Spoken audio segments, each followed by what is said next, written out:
안녕하세요. 토요미스테리 서율입니다. 오늘 사건을 조사하다 보니까요. 이런 속담이 떠올랐습니다. 열 길 물속은 알아도 한 길 사람 속은 모른다. 아마 여러분도 이 사건의 전말을 따라가시다 보면은 갸우뚱하면서 누구를 믿어야 하지? 하고 많이 헷갈리실 것 같은데요. 자, 과연 진실은 무엇인지 오늘 영상 시청하시면서 자유롭게 추리해 보시면 좋을 것 같습니다.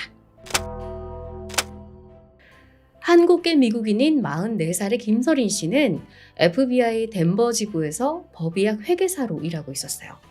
여기서 법의학 회계사? 뭔가 두 개의 전문직이 만난 느낌이죠? 자, 이들의 주요 업무는 범죄에 연루된 돈의 흐름을 분석하는 겁니다. 예를 들어서 돈 세탁이라던가 사기라던가 테러에 사용된 자금까지 이런 수상한 거래들을 찾아내는 거죠. 그걸 따라가다가 결국엔 범인을 잡는 거고요. 네, 김서린 씨는 FBI에서도 엘리트 직원이었어요. 꼼꼼한 성격에다가 집중력도 높아서 이 작은 거래도 매의 눈으로 찾아내고 내부 평가도 굉장히 좋은 사람이었죠. 잠시 그녀에 대해 더 알아보겠습니다. 김서린 씨는 한국계 이민자 부모의 장녀로 태어났어요. 어릴 적부터 학업 성적도 뛰어났고요. 친구 관계도 두루두루 폭넓게 사귀는 편이었습니다. 어른이 돼서 사회생활을 할 때도 흠잡을 데가 없는 그런 사람이었고요. 참고로 서린 씨가 취미로 운영하는 유튜브 음악 채널이 있었는데 직접 피아노, 기타도 연주하고요. 또 노래도 하는 그런 영상들이 올라오곤 했습니다. 정말 다재다능한 여성이죠. 서린 씨의 남편 또한 엘리트였습니다. 45살의 니콜라스 마이클 버스트라는 사람으로 그는 덴버 인근 대학에서 영문학 부교수로 10년째 성실하게 재직 중이었어요. 참고로 강의 평가 사이트에서 99%의 학생들이 만점을 니콜라스에게 줬을 만큼 수업에 열정을 보이는 그런 교수였죠. 학생들의 어려움까지 깊게 공감해주면서 깊은 유대감도 보였고요. 실제로 한 학생이 남긴 리뷰를 보면 여태껏 만나본 교수 중에 가장 사려가 깊고 학생 친화적이었다라고 남겨져 있더라고요. 그럼 니콜라스가 평생에 저질러 본 범죄라고는 과속딱지 한 건? 네, 이거를 범죄로 볼 수 있겠느냐만 어쨌거나 그 정도가 다였습니다. 이 부부의 첫 만남으로 거슬러 올라가 보죠. 25년 전에 네바다 대학교 라스베가스 캠퍼스였는데요. 2003년 같은 대학교 CC로 시작해서 10년을 교제하다가 2013년에 결혼에 꼴이 납니다. 그 후 2024년까지 총 11년을 함께 해왔는데요. 두 사람 모두 직업도 확실하고 또 연봉도 안정적이라서 남부러울 것 없는 그런 상황의 부부였습니다. 하지만 이런 부부에게 사실 한 가지 큰 고민이 있었는데 바로 아이였어요. 이 수년간 임신을 시도하고 의학적인 도움도 받았지만요. 매번 유산을 반복했던 거예요. 그러니까 부부 모두 심신이 지쳐갔겠죠? 그러던 중에 기적 같은 일이 찾아옵니다. 오랜 시험관 시술 끝에 드디어 2021년 첫 아이를 품에 안게 된 겁니다. 정말 눈에 넣어도 아프지 않을 그런 아들이었어요. 부부는 아이에게 베어라는 이름을 지어주고 애지중지 키우려고 했죠. 하지만 생후 9일 만에 돌연 아이가 사망하는 비극이 발생합니다. 부부 중에 특히나 서린 씨는 지옥 같은 절망에 빠지는데요. 아이를 지키지 못했다는 죄책감에 물 한 모금도 제대로 넘기지 못했고요. 좋아했던 음악도 듣지 못했습니다. 그렇게 우울한 날들이 이어졌는데 다행히 친정 부모님 그리고 남편의 살뜰한 보살핌이 이어지면서 겨우 자신을 추스르게 됩니다. 그리고 서린 씨는 마지막으로 한 번만 더 시험관에 도전하기로 했죠.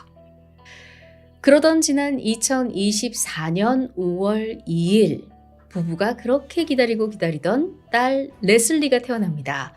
정말 세상을 다 얻은 것 같은 그런 기쁨이었죠.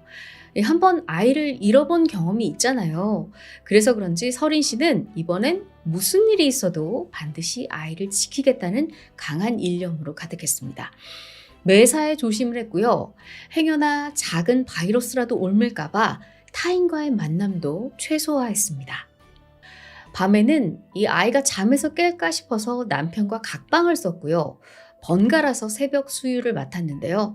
자, 그렇게 평화로운 날들이 지속되는 듯 했지만 이들에게 또다시 비극의 날이 찾아옵니다. 자, 과연 무슨 일이 있었는지 남편 니콜라스의 증언을 따라가 볼게요. 지난 2024년 7월 29일 아침 7시 잠을 자던 니콜라스는 쾅 하는 소리에 깜짝 놀라서 안방에서 깨어납니다. 지난 밤은 아내가 딸을 재우는 그런 순번이었는데요. 심상치 않은 소리를 듣고 급하게 딸의 방으로 달려갔죠. 그런데 그곳엔 충격적인 장면이 펼쳐져 있었습니다. 아내인 서린 씨가 바닥에 피를 흘리면서 쓰러져 있는 거예요. 자, 추정하건대 방에 있는 작은 사다리에서 떨어지면서 요람에 머리를 부딪힌 것 같았습니다. 심지어 서린 씨 품에는 딸인 레슬리를 안고 있었어요. 니콜라스는 급하게 두 사람의 상태를 확인하는데 딸은 안타깝게도 이미 사망을 한 후였습니다. 다행히 아내는 미약하지만 숨이 붙어 있었고요. 그는 아내를 살리기 위해서 바로 911에 신고를 하고 그들의 지시에 따라 심폐소생술을 이어갑니다. 잠시 뒤에 구급대원이 도착해서 바톤을 이어받았는데요. 서린 씨의 머리 부상이 너무나도 심각했습니다. 일단 간단한 응급처치를 한 후에 인근 병원으로 긴급 후송이 되는데 서린 씨 머지않아 사망 판정을 받습니다. 하루아침에 딸과 아내를 모두 잃은 니콜라스. 그는 너무나 큰 충격에 빠져서 연신 구토를 했고요. 제대로 몸을 가누지도 못했습니다. 심지어 발작하듯이 목과 양팔, 배를 마구 긁어서 입고 있던 흰 티셔츠가 피로 물들 정도였다고 해요. 그런데요, 정작 서린 씨의 시신을 살펴본 경찰이 갸우뚱합니다. 자, 서린 씨의 사인을 볼게요. 두개골이 골절되어서 사망했는데 이 사망 패턴이 약 1.3cm에서 2.4cm 정도 되는 둥근 물체에 맞은 걸로 나오는 거예요. 즉, 단순하게 사다리에서 떨어졌다거나 요람에 부딪혀서 생긴 상처가 아니었습니다. 자, 좀 더 정확히는요, 망치에 맞은 것으로 추정이 됐습니다. 게다가 이 골절이 하나가 아니었습니다. 총 3번의 가격이 있었고 폐에는요 피가 차 있었습니다. 그리고 서린 씨의 온몸에 멍이 들어 있었는데요. 또 하나 중요한 사실은 일부 상처는 또 아물어 있더라고요. 즉, 이 말은 하루아침에 이 상처들이 생긴 게 아니라 지속적인 폭행이 있었다라는 증거입니다. 즉각 경찰의 의심은 남편인 니콜라스로 향합니다. 그러고 보니까 그의 목과 양팔에도 이 손톱에 긁힌 것 같은 상처가 있는 거예요. 손가락 관절에도 멍이랑 상처가 있었고요. 혹시 부부싸움 중에 아내를 살해한 거 아닌가? 몸싸움의 증거라고 판단한 경찰은 니콜라스를 아내를 살해한 혐의로 기소합니다. 그런데 여기까지 단서라고는 이 상처뿐이에요. 정황상의 증거밖에 없었죠. 자, 그럼 이제부터 김서린 씨의 죽음에 대한 진실을 하나하나 파헤쳐 보겠습니다. 지난 2025년 5월에 열린 공판에서 검찰과 변호사는 첨예하게 대립하는데요. 먼저 검찰 쪽은 니콜라스가 체포 당시 찍은 사진 그리고 머그샷을 제시했습니다. 여기에 선명하게 혈흔과 상처가 찍혀 있었죠. 이것을 토대로 아내와의 격렬한 몸싸움이 있었다고 주장하는데, 자, 니콜라스 강하게 반발합니다. 오래전부터 앓고 있던 건선이 심해져서 그저 몸을 긁어서 난 상처라고 해명을 했죠. 게다가 마침 아내와 딸의 죽음이 닥치니 급성 스트레스로 악화돼서 증세가 더 심해졌다라고 설명을 하는데요. 실제로 그는 체포되기 직전까지 온몸을 미친 듯이 긁고 있었고 그래서 여러 상처에서 피가 나고 있었습니다. 즉, 충분히 설명이 되는 부분이긴 했죠. 두 번째로 검찰이 제시한 증거입니다. 아파트 전체에서 엄청난 혈흔이 발견됐고 또 현장이 조작됐다고 주장을 하는데요. 자, 앞서서 서린 씨는 아이 방에서 머리에 피를 흘리고 사망한 채 발견되잖아요. 그런데 현장을 뒤져보니까 돌연 욕실의 쓰레기통에서 피 묻은 장갑과 종이 타월이 발견이 돼요. 뿐만이 아니고요. 세탁실의 건조기에는 피 묻은 장갑 5개가 들어있었고요. 심지어 침대 시트까지 깨끗하게 세탁이 되어 있더라고요. 이거 뭔가 심상치 않다 싶어서 현장 조사 당시에 경찰이 루미놀 시약을 뿌려봤는데 집 곳곳이 형광빛으로 물이 들었습니다. 즉, 혈흔의 흔적이 나온 거죠. 특히나 침대 매트리스에서 대량으로 혈흔이 검출되었고 또 집안 곳곳에서 혈흔을 지우려는 흔적도 발견됩니다. 아니, 혈흔이 왜 이렇게 많았던 걸까요? 네, 그러고 보니까 평소 니콜라스는 새벽 4시 반 집 앞에서 항상 운동 겸 줄넘기를 하는 루틴이 있었습니다. 그런데 유독 사건 당일에는 하지 않았고요. 그래서 이것을 토대로 검찰은 새벽 4시 30분 언저리에 안방 침대에서 자고 있던 아내 서린 씨를 니콜라스가 망치로 3차례 때려서 살해한 후에 아이의 방으로 옮겼다고 주장을 합니다. 여기에 더해서 FBI 분석가 역시 몸 전체에 걸친 외상의 정도를 봤을 때 이것은 단순한 사고가 아니라 살해가 명백하다고 분석을 합니다. 자, 여기 니콜라스 측 변호사는 그거 너무 과한 억측 아닙니까? 라고 억울하다며 항변을 합니다. 하나하나 따져보면 먼저 구급대원이 도착했을 때 아직 서린 씨의 몸은 따뜻했어요. 체온이 식지 않았다는 건 사고가 발생하고 얼마 지나지 않았다는 거죠. 그렇다면 구급대가 도착하기 얼마 전에 사망을 했다는 건데 그 와중에 니콜라스가 혈흔을 닦고 시트 빨래하고 집안을 청소하고 그럴 시간이 전혀 없었다고 강하게 주장을 합니다. 또한 니콜라스는 당시 가족의 사망을 목격하고는 너무 큰 충격을 받아서 바닥을 구르고 구토를 계속했어요. 이 정도의 히스테리적 발작을 모두 연기로 보기는 힘들다고 그렇게 주장을 하는데요. 네, 물론 이건 변호사의 주장이고 진짜로 니콜라스가 나쁜 마음을 품었다면 가능했을 수도 있겠죠. 변호사는 또 한 가지 중요한 점을 지적합니다. 루미놀 검사에서 발견된 혈흔이요. 이게 정확하게 언제 생긴 흔적인지 알 수 있냐라는 거예요. 이게 무슨 말이냐면 사실 부부는 2차례 출산을 모두 집에서 진행을 했습니다. 이때 당연히 이 대량의 출혈을 동반하면서 출산을 했겠죠? 매트리스, 캐비닛, 바닥을 포함해서 집안 이곳저곳에 혈흔이 남았어요. 출산을 했다고 그게 끝이 아닙니다. 이후에도 자궁 속의 혈액, 태반 잔여물의 점액 등등이 혈흔과 함께 4주에서 길게는 6주간 배출이 됐는데요. 즉 그런 논리에서 서린 씨가 출산 후에 수면 중 실수로 침대 시트에 피를 묻혔고 이것을 처리하느라 장갑과 종이 타월을 쓴 후에 버린 거다라고 주장을 했습니다. 네, 집에서 출산을 했다라면 말이 되긴 합니다. 그리고 마지막으로 망치에 가격당했다는 검찰의 주장에 변호사가 반박을 합니다.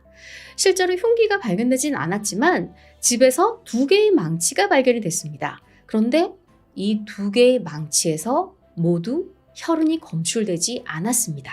즉 흉기가 아니란 거겠죠. 이쯤 따니까 저도 좀 헷갈리긴 하는데요. 자, 여기서 다시 검찰이 반격에 나섰습니다. 이번엔 서린 씨의 동료들을 증인으로 세웠는데 그들의 말을 들어볼게요. 김서린 씨는 평소에 이 팔과 다리나 목을 가리는 옷을 자주 입긴 했던 것 같아요. 자, 2번째 증언입니다.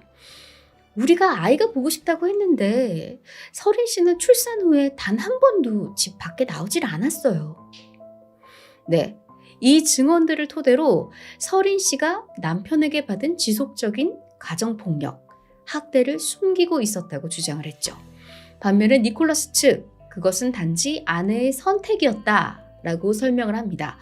긴 옷을 입은 것은 출산 후에 몸을 따뜻하게 해야 해서 그런 거고, 아이를 집에서만 키운 것은 첫 아이를 잃었기 때문에 더 조심한 것뿐이라고 설명을 하는데요. 그 외에 가정폭력을 증명할 증거가 있냐라고 강하게 반문을 합니다. 자, 그러고 보면 서린 씨는 FBI에서 일을 했어요.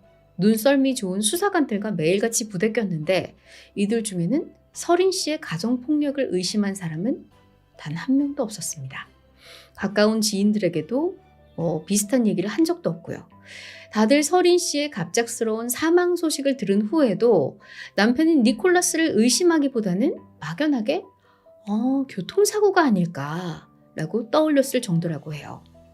자, 이렇게 보면 정말 어느 한쪽이 우세하다고 보기 힘들 정도로 팽팽한 그런 법정 싸움이었습니다.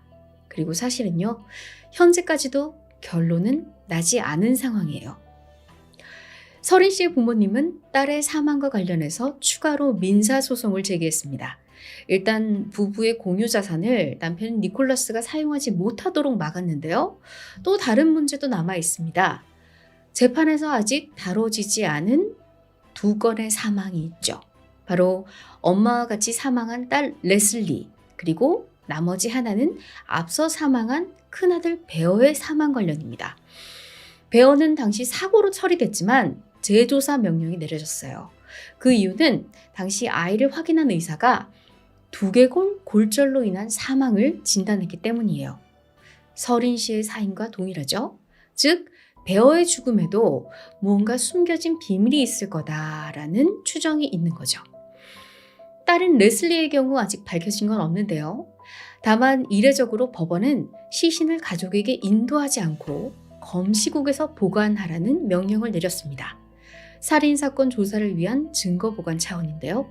만약에 두 사건도 니콜라스의 범행이라는 게 밝혀진다면 그는 결국 가석방 없는 종신형을 피하기 어렵다고 예측이 됩니다. 자, 과연 남편인 니콜라스는 가족들을 오랜 시간 학대하고 심지어 세 가족을 몰살한 잔혹한 살인마일까요?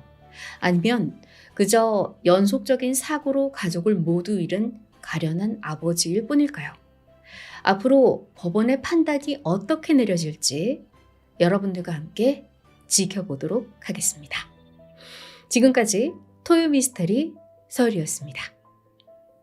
안녕하세요. 토요미스테리 디바제시카입니다. 2020년 2월 15일 토요일 저녁, 미국 아이오와주에 위치한 웨스트 디모인의 한 가정집으로부터 다급한 911 신고가 걸려왔습니다. 신고자는 여성이었는데요. 제 남편이 숨을 쉬지 않아요. 빨리 와주세요. 하고 도움을 요청했죠. 급하게 구급대원과 경찰이 아파트에 도착합니다. 가보니까 남편이 서재 바닥에 엎드린 채 의식을 잃은 상황이었어요. 서둘러 막 응급처치를 하고 있는데 문득 이상한 게 눈에 띄었죠. 이 남성의 목 쪽에 끈으로 졸린 듯한 흔적이 보인 겁니다. 아니, 게다가 손목과 발목에도 강하게 묶인 자국이 남아있고요. 일단은 대원들이 그를 빠르게 치료를 했고, 동시에 2명의 경찰관이 그 신고자를 대상으로 무슨 일이 벌어진 건지 조사를 하기 시작해요. 여성은요, 41살이었던 한국인 박고은 씨였습니다. 인근 심슨 칼리지 대학에서 경제학과 조교수로 근무하던 사람이고요. 그리고 현재 현장에서 쓰러진 사람은 그녀의 남편, 동갑내기 남성우 씨였는데요. 당시 이 아내 박 씨는 너무 큰 충격을 받았는지 막 몸도 제대로 가누지 못하고 덜덜 떨면서 오열을 합니다. 그래서 경찰이 어떤 질문을 해도 즉각 답할 수 있는 상황이 아니었어요. 일단 진정시켰죠. 그리고 잠시 후 감정을 좀 추스린 후에 그녀가 정황을 털어놓게 돼요.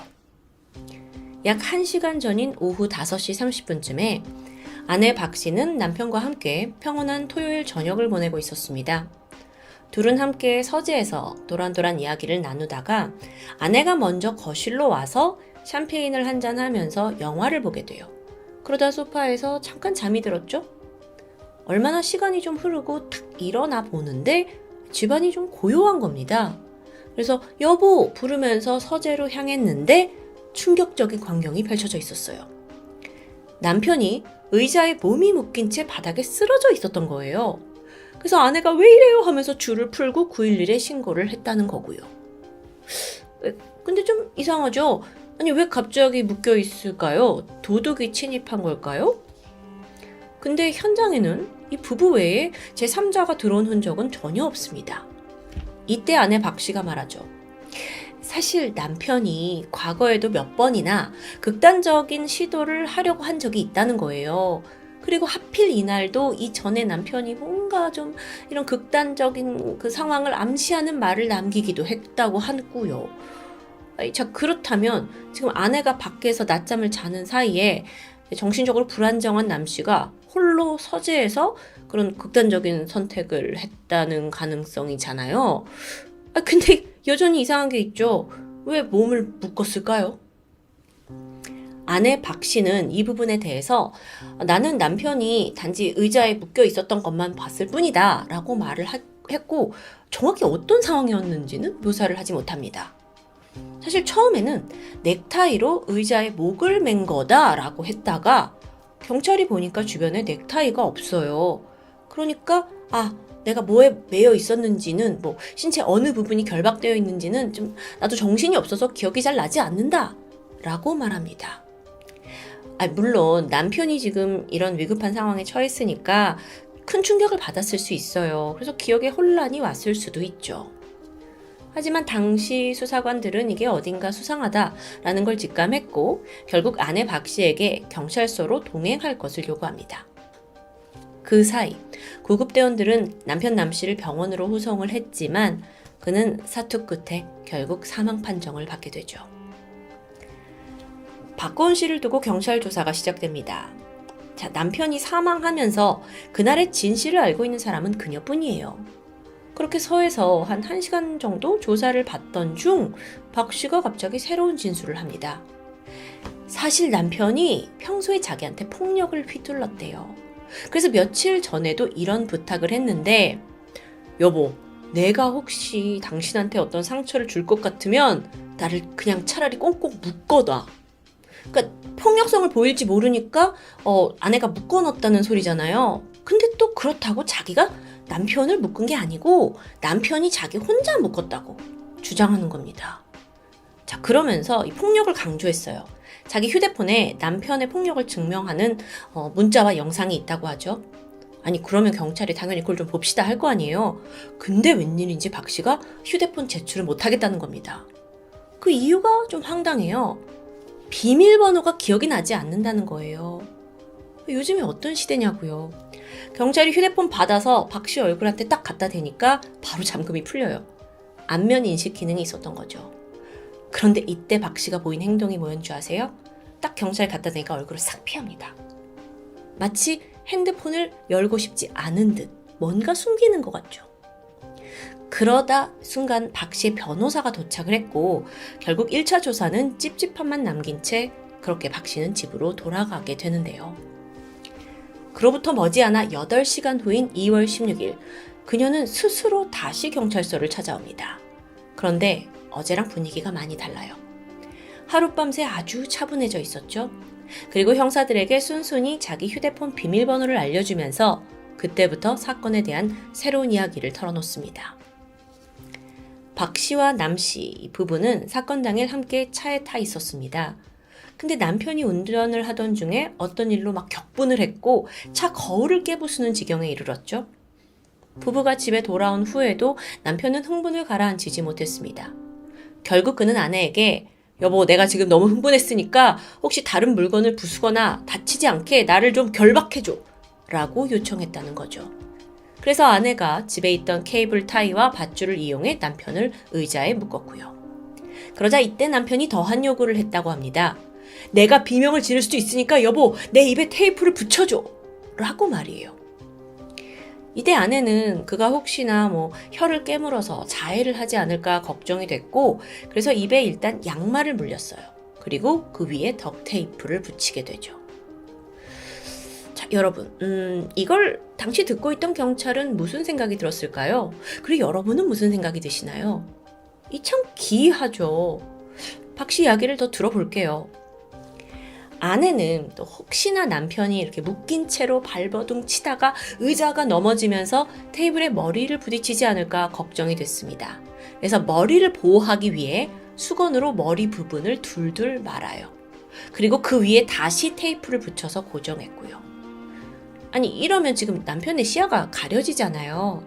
그리고 아내는 그를 서재 홀로 두고 거실로 나왔다는 겁니다. 그러다가 좀 지나서 확인하러 가보니 남씨가 묶여있던 의자가 앞으로 꼬꾸라져 있었고 남편은 숨을 쉬지 않고 있었다. 자, 그럼 이전의 넥타이 이야기는 거짓이겠죠. 그럼 이번 진술은 진실일까요? 일부 증거들과 일치하는 부분이 있어요. 집안에서 결박할 때 사용한 파란 나일론줄, 가위, 덕테이프 등등이 나왔으니까요. 자, 그런데 그녀 진술의 핵심은 이겁니다. 남편을 묶은 건 맞지만 이건 남편이 원해서였다는 거예요. 오히려 자기는 몇 번이고 그러지 않겠다고 거부했지만 남편이 그 당시 너무 격분해서 진정시키기 위해 어쩔 수 없는 선택이었다는 주장. 이때 경찰이 되물었습니다. 남편이 정말 그 정도로 평소에 폭력을 자주 행사했냐고요. 증거가 있냐라고 하자 박 씨는 기다렸다는 듯 웬 서류들을 내밀었죠.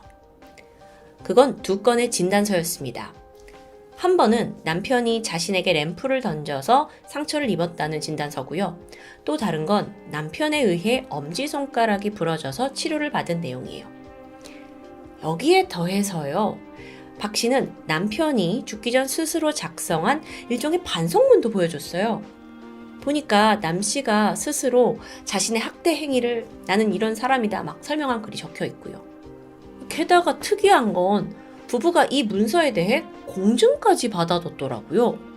그러니까 공증이란 게 뭐냐면 증인을 세워서 이 문서가 사실임을 입증했다는 건데 이걸 본 담당 형사는 오히려 이 점이 더 이상하게 느껴지죠. 자기가 아내를 폭행한 그 사실을 공증까지 해서 서류로 보관하는 사람이 얼마나 있냐고요. 그래서 경찰이 아내 박 씨에게 왜 당신은 폭행을 당하면서도 여태 그럼 신고를 하지 않았냐? 라고 묻습니다.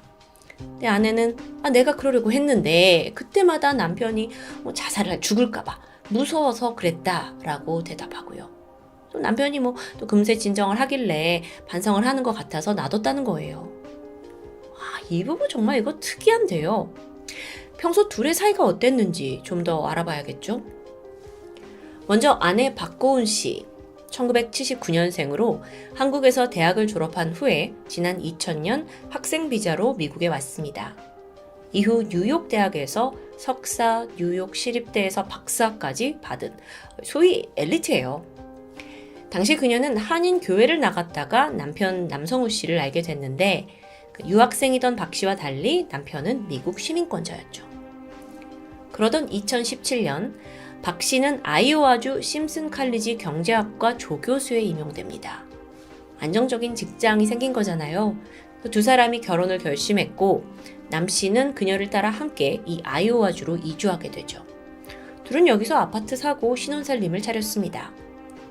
자, 그럼 정리하면 박 씨는 대학 조교수로 일하고 남 씨는 인근 공항에서 IT 기술자로 근무했다고 해요. 그런데 이 시기 박 씨의 행보에 아주 이상한 점이 하나 포착돼요. 박 씨 그리고 남 씨가 함께 다녔던 한인 교회 사람들 그 누구도 둘의 결혼 소식을 알지 못했다는 거예요.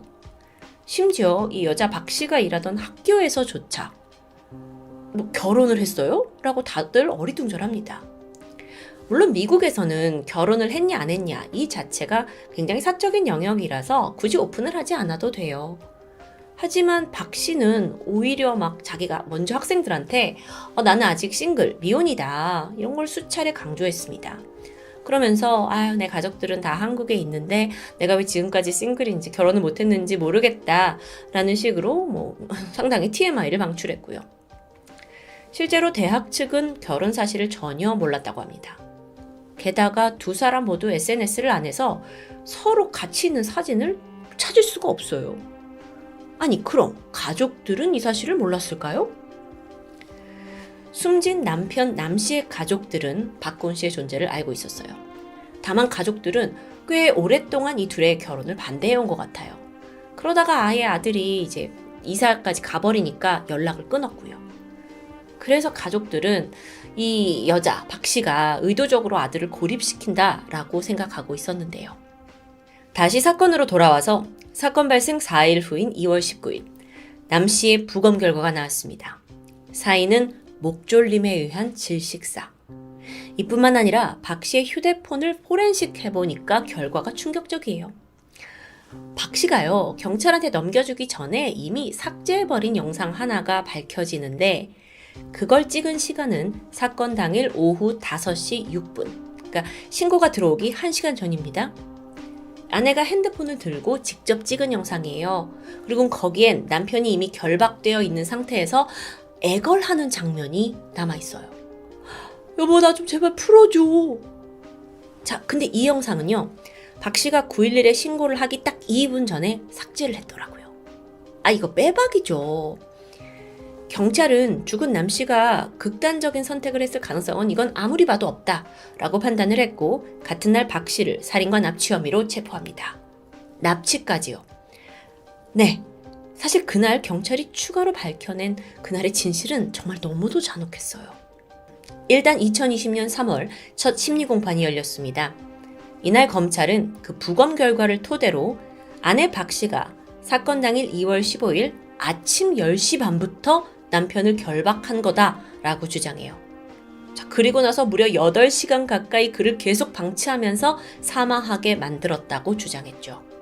그래서 1급 살인 혐의로 기소하게 된 건데요. 재판은 그렇게 순순히 흘러가지 않았어요. 왜냐하면 이때 박 씨가 아이오와주 정부를 상대로 소송을 제기했기 때문이에요. 이 무슨 내용이냐면 나는 이 경찰 조사를 받는 도중에 불합리한 처우를 받았다는 겁니다. 그러면서 지금껏 자기가 한 모든 진술이 무효라고 주장했죠. 아니, 그 불합리한 처우가 도대체 뭔지 알아볼까요? 먼저 경찰이 박 씨에게 미란다 원칙을 제대로 고지하지 않았다라고 하고요. 또 남편이 병원으로 실려갔을 때 아내인 나도 병원에 같이 가고 싶다고 했지만 거절당했다라는 점. 또 남편의 사망 소식을 자기한테 너무 늦게 알려줬대요. 게다가 무엇보다 영어가 모국어가 아닌 자기에게 미국 경찰들이 유도 신문을 한 거다라는 걸 문제로 제기합니다. 여러분, 실제로 이런 부당한 처우를 받았다면 인권 침해고 심각한 문제일 수 있어요. 하지만 법원이 이 수사 과정을 면밀히 검토한 결과 박 씨가 인권을 침해당할 정도의 문제를 겪은 건 아니라고 판명됩니다. 미란다 원칙을 고지받지 못했다는 건 박 씨 주장이에요. 경찰이 분명 고지했거든요. 근데 박 씨가 I don't understand. 난 잘 모르겠다. 막 이렇게 대답을 한 게 문제가 된 거예요. 아, 그럼 이게 언어의 문제일까요? 막 미란다 원칙 쭉 얘기를 해주는데 나는 잘 못 알아들었는데 제대로 말 못 해준 거다. 이거라는 건데 이게 지금 못 알아들은 걸까? 이 박 씨라는 사람이 지난 20년 가까이 미국에 살면서 현재 대학에서 영어로 강의를 하고 있어요. 그러니까 실력을 논할 수는 없죠. 그래서 법원조차 아니 이게 말이 되냐 하면서 주장을 받아들이지 않습니다. 이때 박 씨가 불리하다고 생각했는지 돌연 태도를 바꿔요. 그리고 검찰과 협상에 들어갑니다. 이 과정은 무려 4년이나 소요되었죠. 검찰이 그녀와 협상을 고려한 데도 이유가 있습니다.